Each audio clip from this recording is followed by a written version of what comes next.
Bab 1691, Raja Hutan Belantara Timur. Binatang yang menelan langit itu membuka mulutnya dan menelan seorang anggota penjaga yang lengah. Sebelum anggota penjaga lainnya dapat bereaksi, bola api Phoenix sejati menyapu, membakar beberapa orang dalam sekejap. Binatang gerhana Yin muncul dan menghilang, terjerat dengan kekuatan Tai Yin, langsung mencabik-cabik beberapa orang. Pemimpin Regu terkejut dan meraung, siapa di antara kamu yang berani membunuh anggota penjaga? Tahukah kamu konsekuensinya? Pemimpin Regu berteriak dengan marah dan dengan cepat mengirimkan sinyal untuk memberitahu anggota penjaga lainnya agar datang meminta bala bantuan. Para biksu yang menonton tercengang dan tidak dapat pulih dari keterkejutannya untuk waktu yang lama. Saya tidak ingat sudah berapa lama, tetapi seseorang benar-benar berani mengambil tindakan terhadap anggota pengawal emas di kota Donghuang. Ini sungguh berani dan sembrono. Kami tidak tahu konsekuensinya, tapi pernahkah Anda memikirkan konsekuensinya bagi diri Anda sendiri? Rencana tersenyum Hao Weiren untuk menyembunyikan niat membunuhnya telah berakhir, jadi sebaiknya dia berhenti melakukannya dan membunuh pemimpin tim terlebih dahulu. Binatang penelan langit itu meraung, mengeluarkan hisapan super dari mulutnya, lalu mengulurkan cakarnya ke bawah. Pemimpin tim langsung terkoyak. Jiwanya ingin melarikan diri, tetapi ditelan oleh binatang penelan langit. Rusak, kamu telah menyebabkan bencana besar.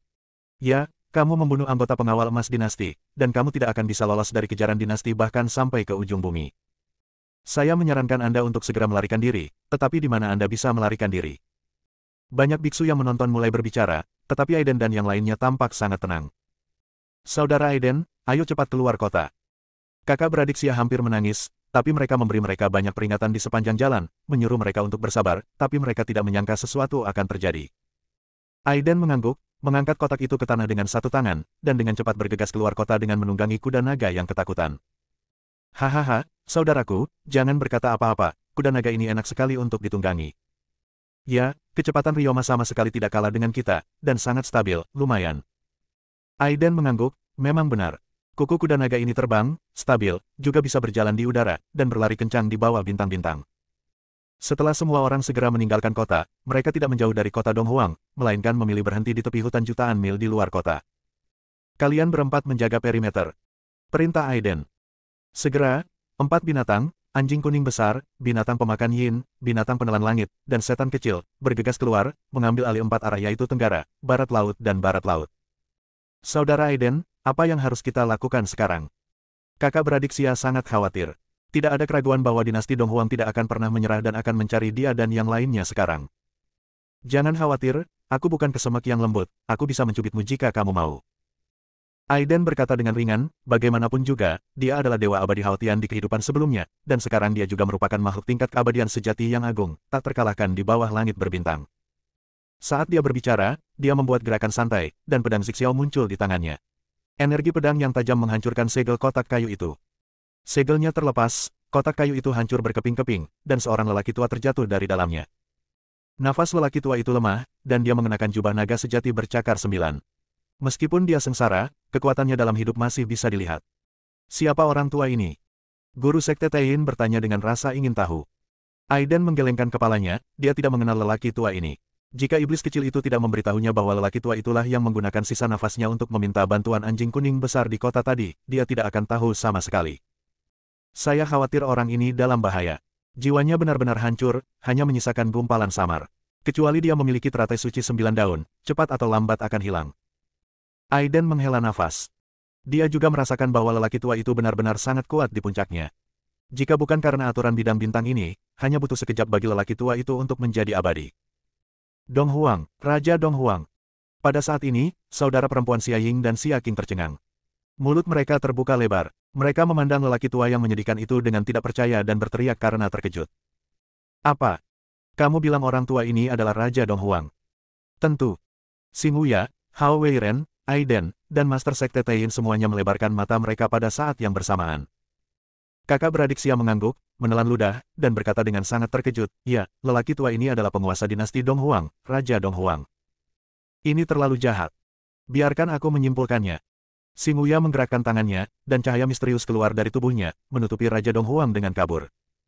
Pada saat ini, sosok iblis muncul, membuka mata alien, dan cahaya redup muncul, membuat gambar lebih jelas. Namun masih hanya sekilas.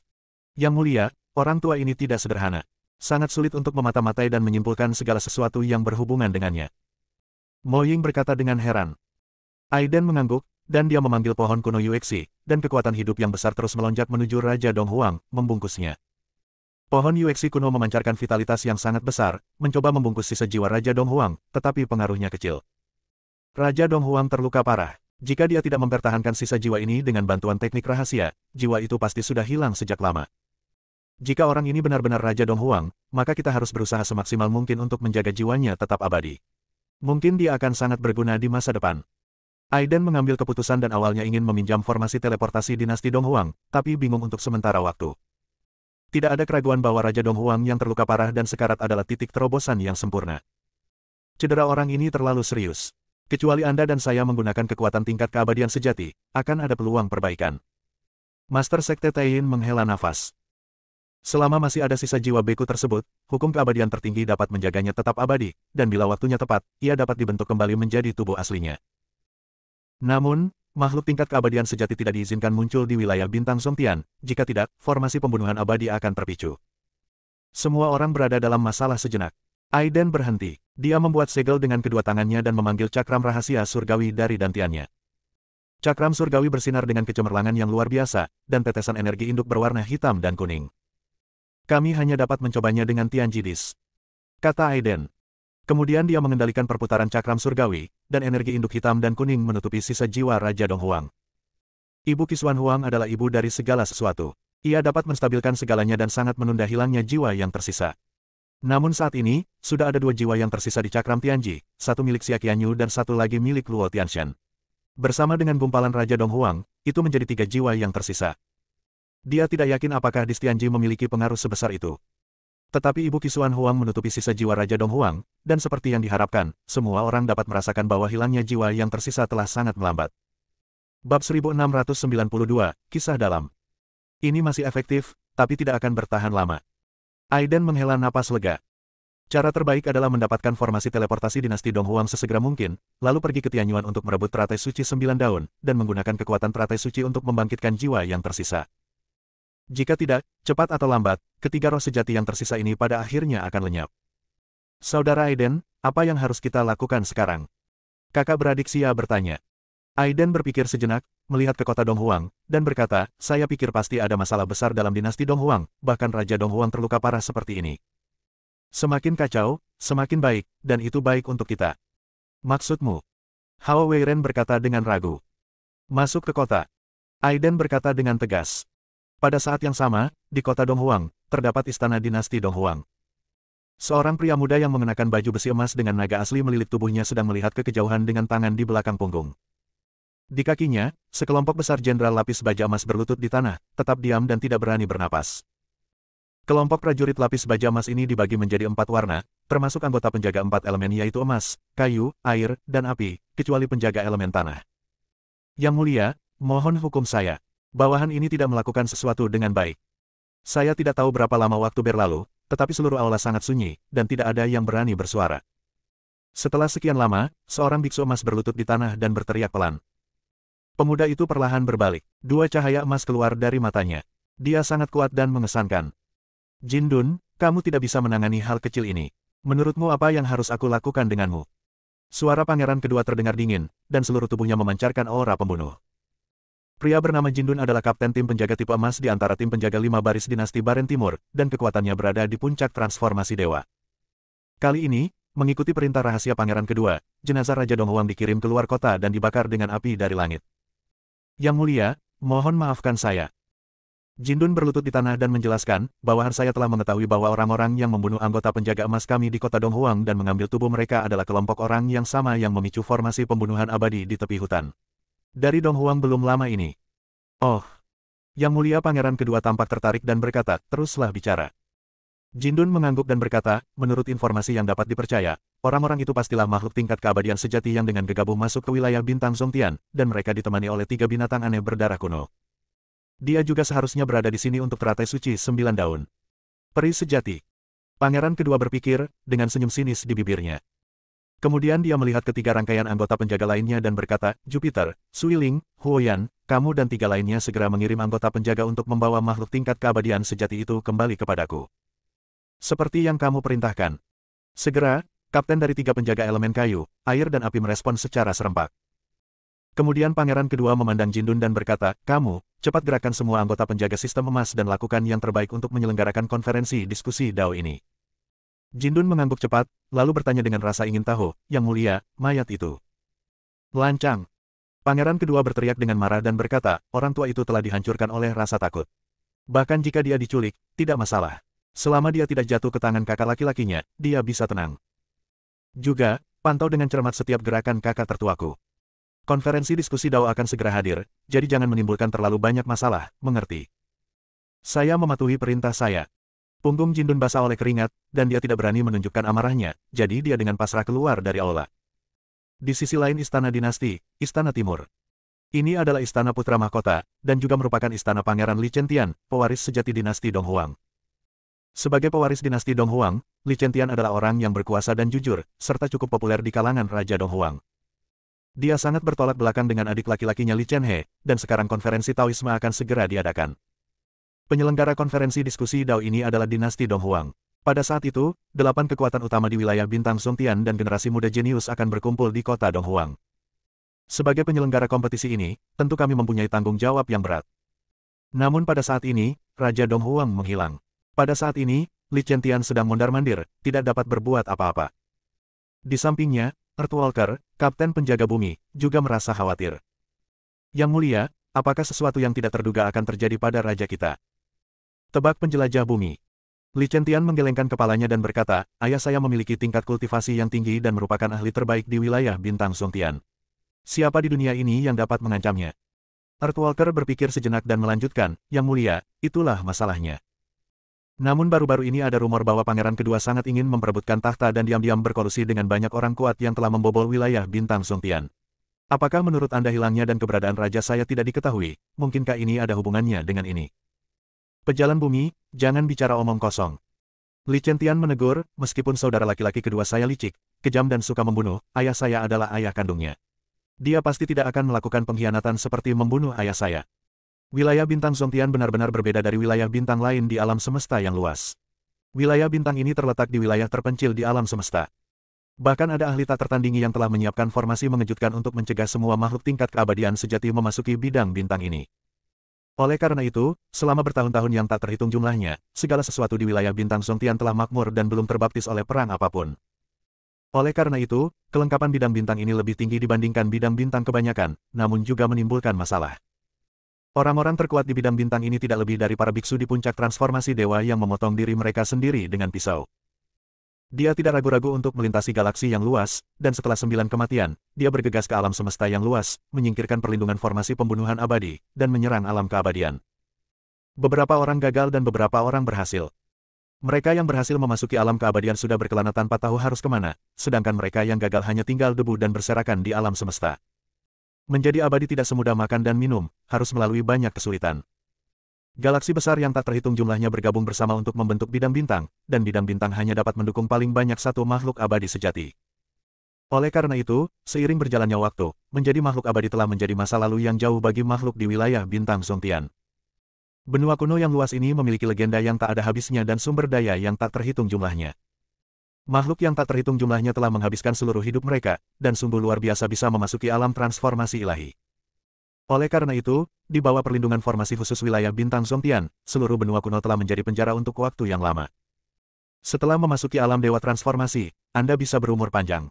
Oleh karena itu, selama tidak terjadi hal yang tidak terduga, para beku di alam dewa transformasi bisa seterang matahari dan bulan di dunia.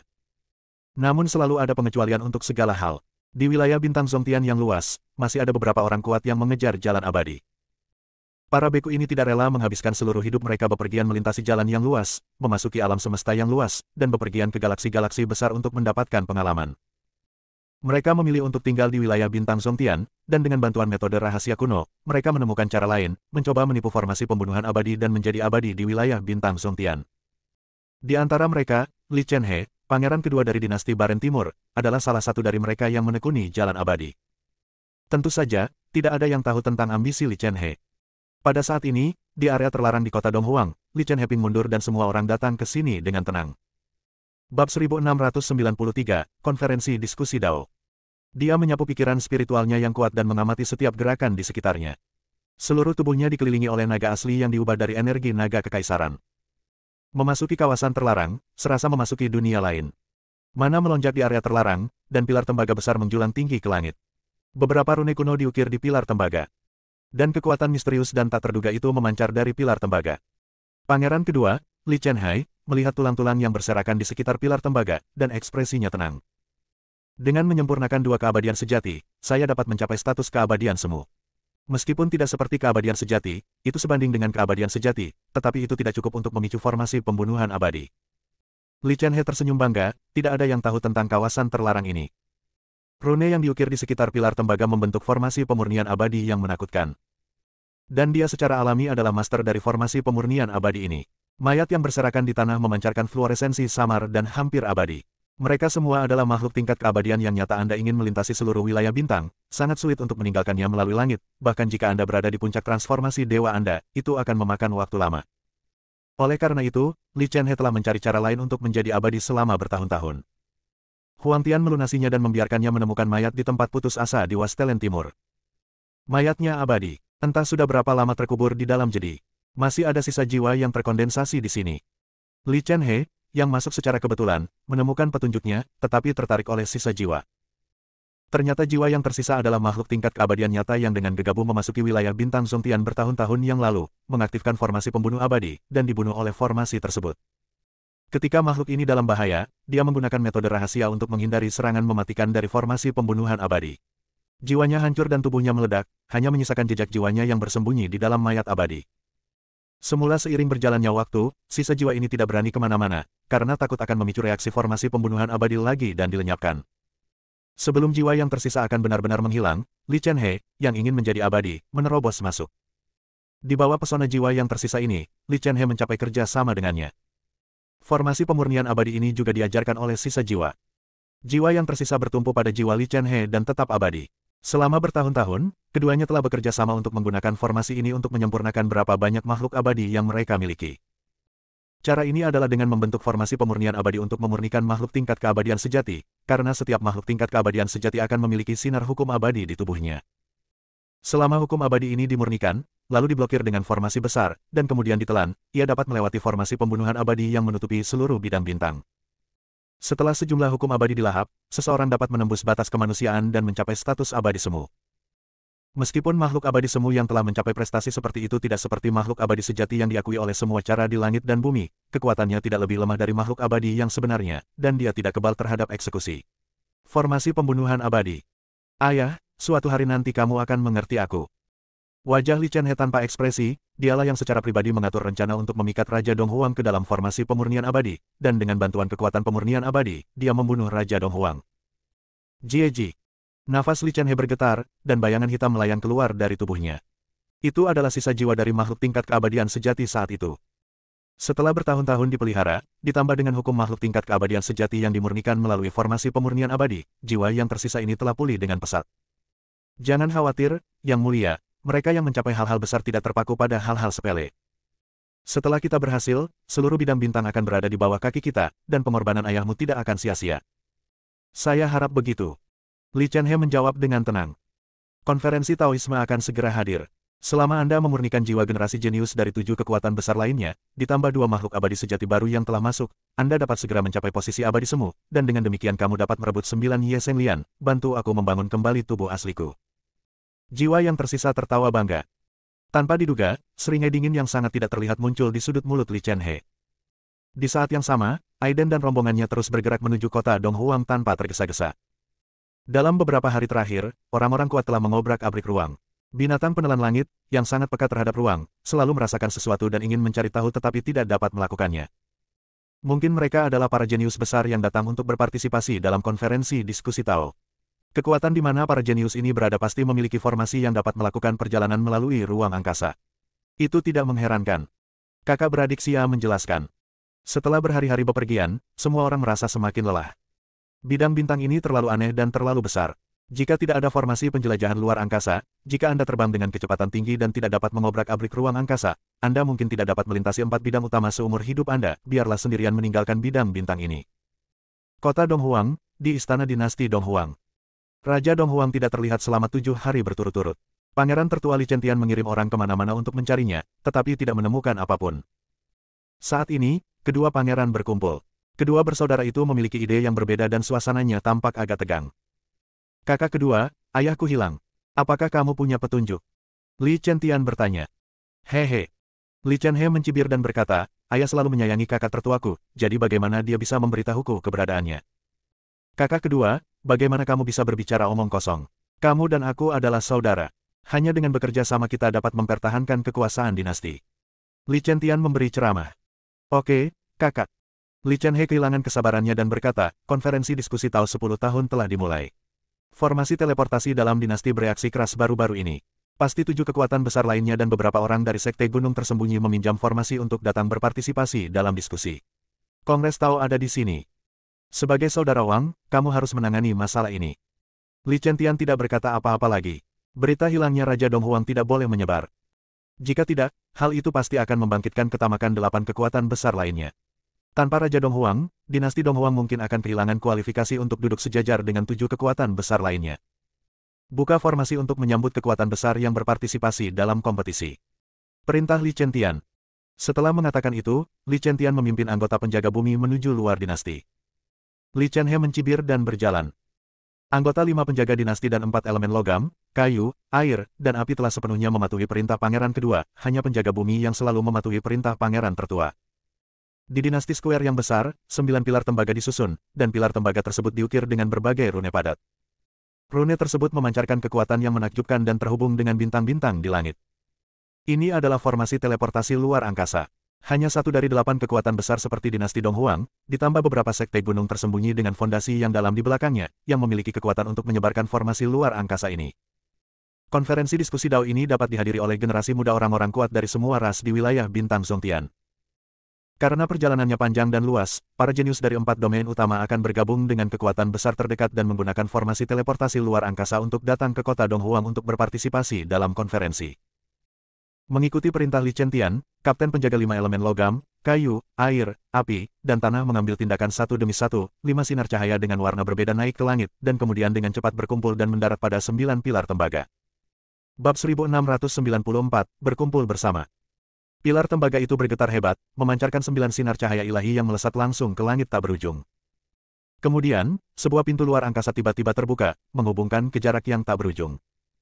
Segera, nafas kuat keluar dari pintu luar angkasa. Sekte Uji Wastelen Timur telah tiba. Kerajaan Buddha di Gurun Barat telah tiba.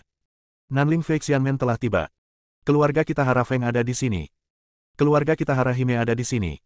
Sekte Nanling Xuan Huang telah tiba. Saat pembawa berita dinasti Wastelen Timur berteriak, sekelompok orang kuat terus berjalan keluar dari gerbang luar angkasa. Para pengunjungnya adalah 8 kekuatan besar yang menguasai benua kuno Zongtian. Kecuali dinasti Donghuang sendiri, dari 8 kekuatan besar, hanya klan penyihir Nanling yang belum tiba. Namun, tidak ada yang memperhatikannya.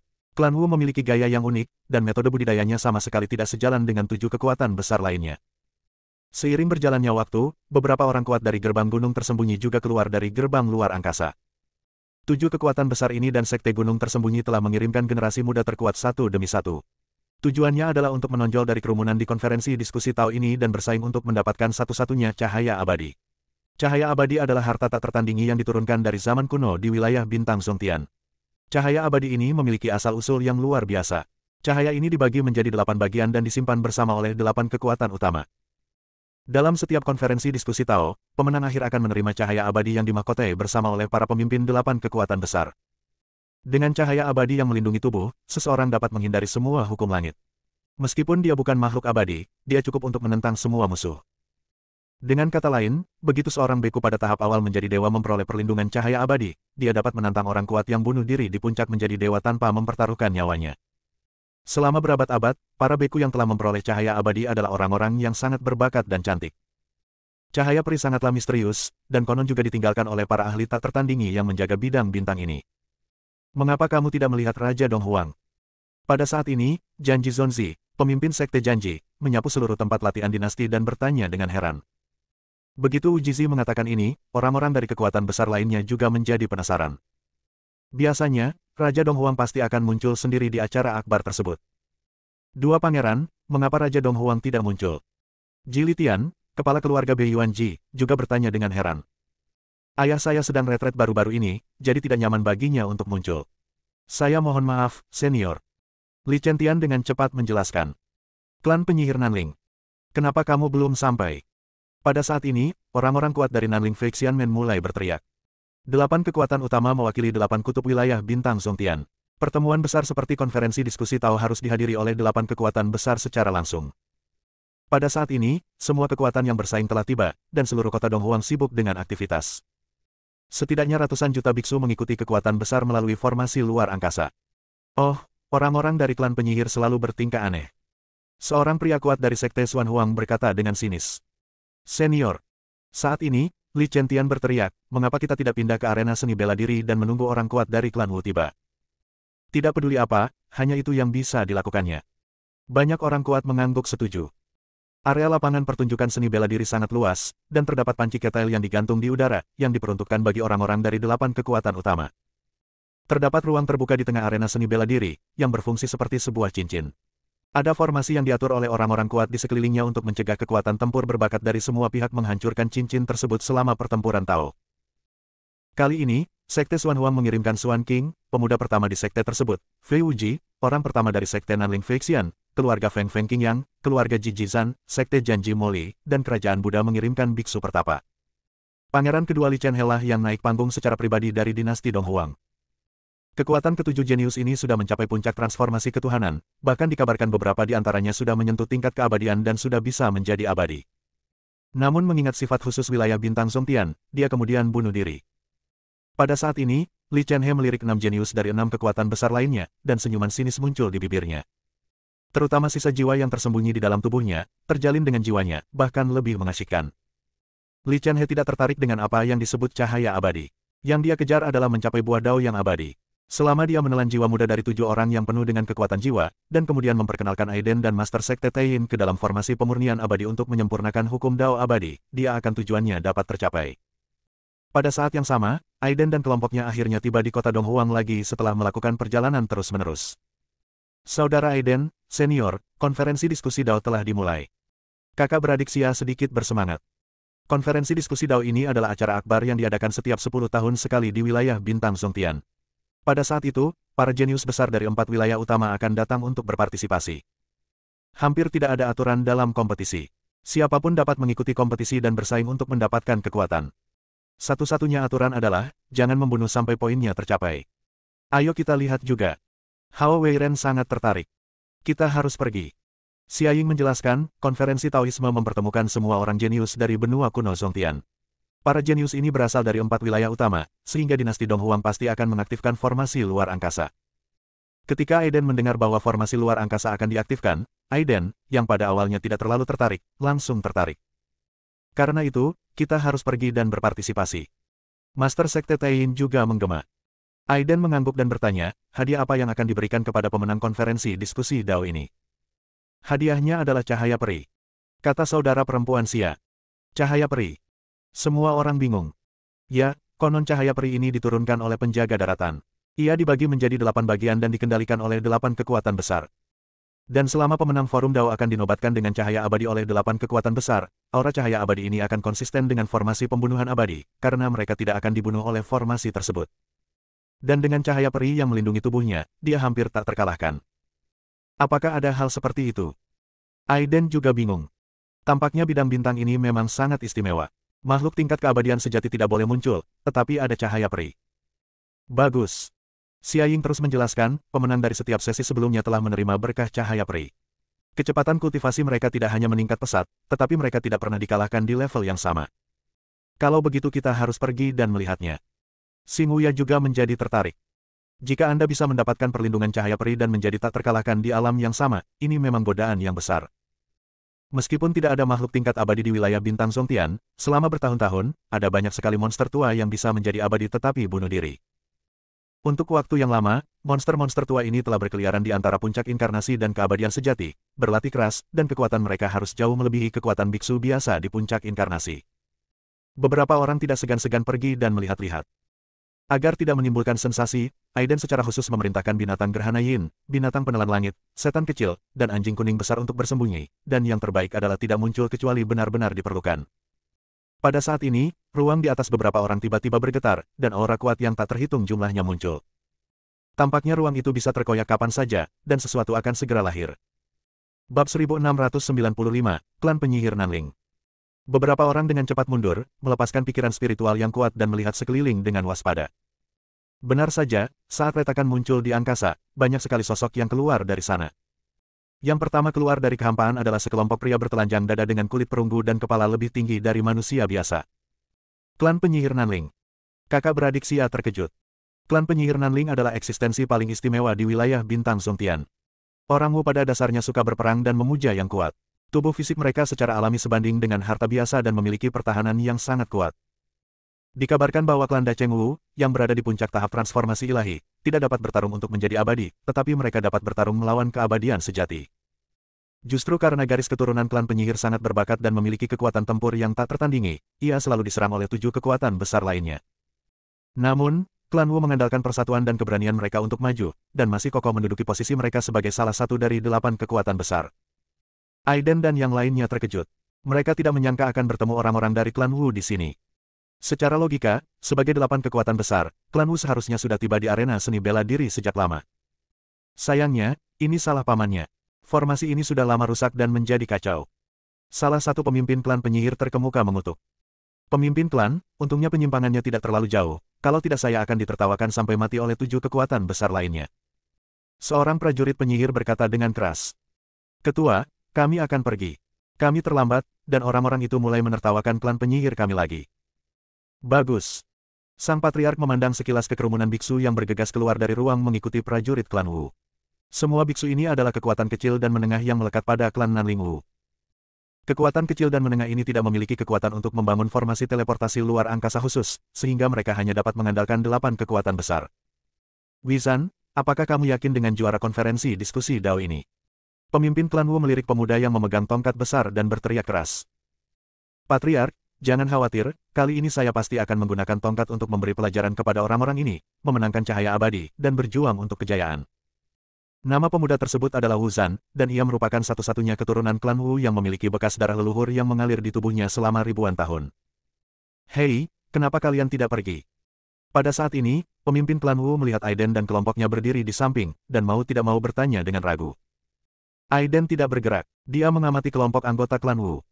Dengan mata terbuka lebar, dia dapat dengan jelas melihat hal-hal yang tidak dapat dilihat orang lain. Masing-masing orang dari garis keturunan klan penyihir Nanling ditutupi dengan lapisan energi darah. Semakin kuat orang tersebut, semakin kuat pula energi darah tak terlihatnya.